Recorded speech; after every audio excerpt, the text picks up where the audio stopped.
In this tutorial, I'm going to show you how to add photos to Canva. Now, this is really easy to do, and what you need first is your photos that you want to upload. So I have two just here, so let's go ahead and upload them. What we want to do is come over to the upload section, and then we can directly upload them into there. We can also click on Upload Files and then choose the files from the folder that we want to upload.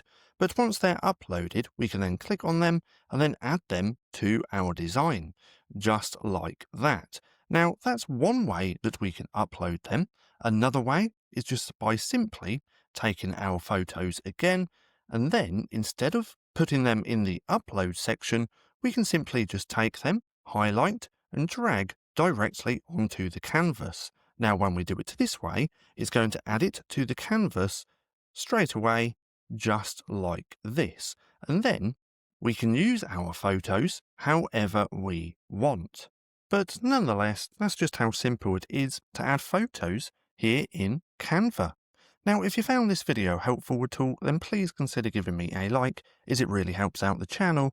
And if you're not too sure what to watch next, click right here and watch this playlist.